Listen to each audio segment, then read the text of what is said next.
Hello everyone. तो आज के क्लास में सोल्व करने वाले हैं एक मोस्ट इंपॉर्टेंट टॉपिक। याद रखना कि ये एक मोस्ट इंपॉर्टेंट टॉपिक है कृषि उपकरण एवं उनके प्रयोग के बारे में। क्योंकि यार हाँ कैसे मोस्ट इंपॉर्टेंट है, क्योंकि यार हाँ इस टॉपिक से आपको एक या दो क्वेश्चन हमेशा जेट ICAR BHU या फिर हो AAU जैसी एग्जाम, हर एक एग्जाम में एक या दो क्वेश्चन हमेशा देखने को मिलते हैं। इसलिए यार हाँ इस वीडियो को आपको पूरा देखना है, क्योंकि इस वीडियो हम क्लियर करने वाले हैं जितने भी इंस्ट्रूमेंट को उनको विद एग्जाम्पल, विद इमेज या डायग्राम के हम एक्सप्लेनेशन करेंगे। इसलिए वीडियो को बिल्कुल भी स्किप नहीं करना है और इसके साथ साथ आपको वीडियो को पूरा देखना है। ठीक है, चलो आज की वीडियो स्टार्ट करते हैं। आज कुछ नया सीख लेते हैं।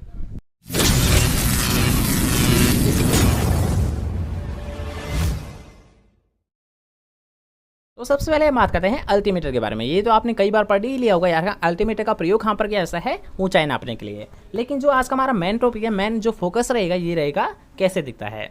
इसलिए यार चित्र जरूर देख लेना कि अल्टीमीटर कैसे दिखता है, ऐसे दिखता है। ठीक है, चित्र अगर आप देख लोगे तो इससे आपको कभी भी क्वेश्चन को भूलने की दिक्कत नहीं आएगी।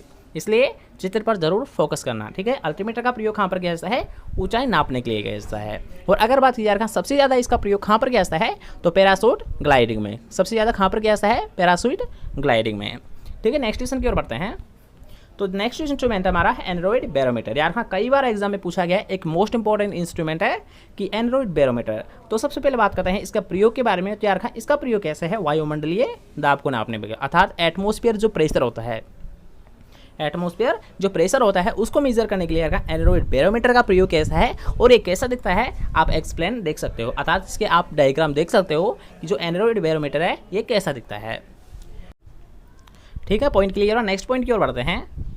तो नेक्स्ट पॉइंट है विंड वेन। अब यार यहाँ पर हम विंड वेन के साथ साथ एक और पॉइंट को क्लियर करेंगे, एनीमोमीटर। यार हाँ विंड वेन और एनीमोमीटर दोनों ही एक दूसरे से रिलेटेड क्वेश्चन है, क्योंकि यार ये दोनों ही कन्फ्यूजन वाले क्वेश्चन है, इसलिए इन दोनों को साथ क्लियर करना जरूरी है। अगर आपसे कभी भी पूछा जाता है विंड वेन के बारे में, तो यार हाँ विंड वेन का प्रयोग कैसा है, हवा की दिशा ज्ञात करने के लिए। यार ना यहाँ पर आपको फोकस करना है कि हवा की दिशा ज्ञात की जाती है विंड वेन के द्वारा। लेकिन अगर बात की जाए एनीमोमीटर की, तो एनीमोमीटर के द्वारा यार हाँ हवा की गति, अर्थात यार हाँ विंड की स्पीड को किसके द्वारा मेजर किया जाता है, एनीमोमीटर के द्वारा किया जाता है। ठीक है यार हाँ कि कभी भी अगर आपसे पूछा जाता है हवा की दिशा के बारे में, तो क्या ऐसा है विंड वेन के द्वारा। और अगर पूछा जाता है हवा की स्पीड के बारे में, अर्थात गति के बारे में, तब आपका राइट आंसर कौन सा माना जाएगा, एनीमोमीटर माना जाता है। ठीक है, इसके साथ साथ यार डायग्राम को आपको जरूर देखना है कि अगर बात करें विंड वेन का, तो विंड वेन का डायग्राम होता है ऐसा, देख सकते हो कि कैसा होता है विंड वेन का। यार हाँ ऐसा होता है। और अगर यार हाँ यहाँ पर जो तीर का साइन है, इसका मतलब होता है कि किस साइड हवा चल रही है, ये बताने के लिए यार हाँ यहाँ पर एक तीर का साइन लगा हुआ है।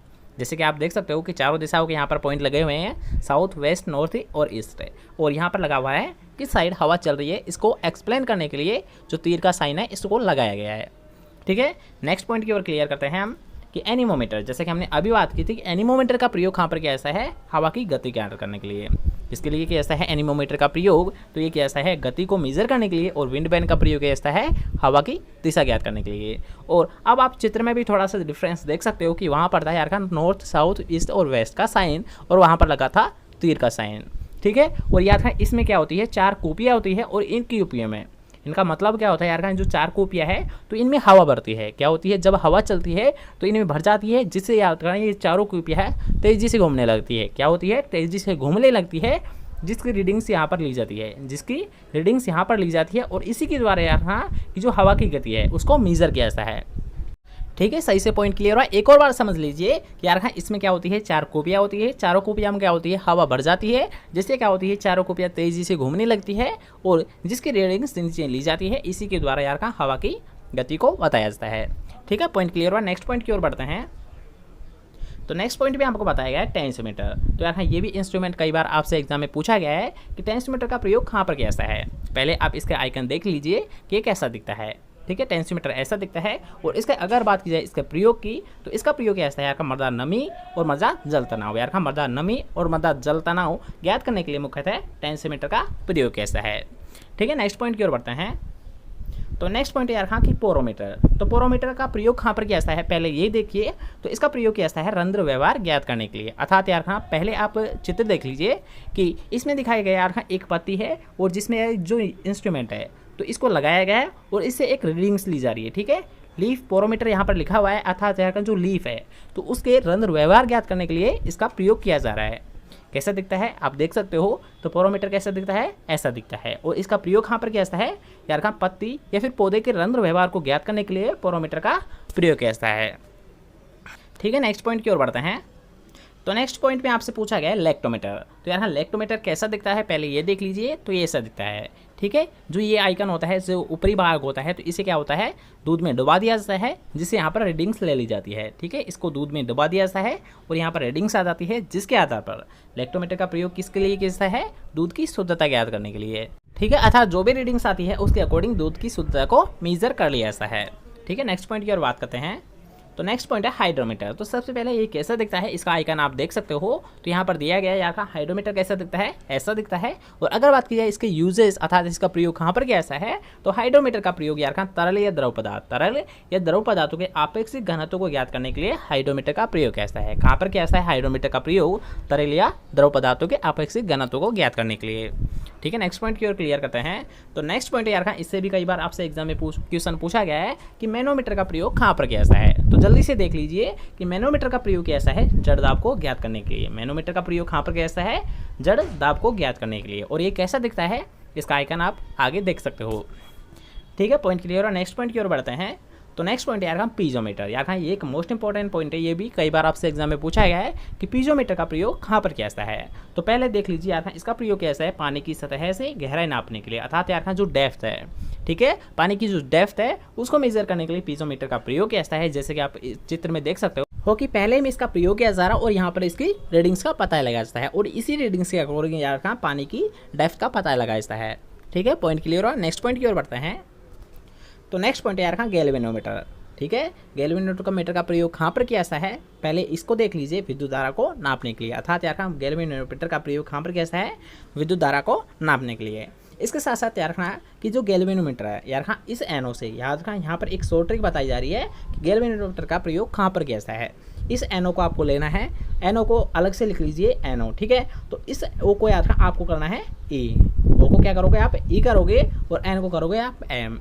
ठीक है, एन को करना है आपको एम और जो ओ है इसको करना है ए। अर्थात यार गैल्वेनोमीटर का प्रयोग जो मैकेनिकल होती है, मैग्नेटिक नहीं होती है।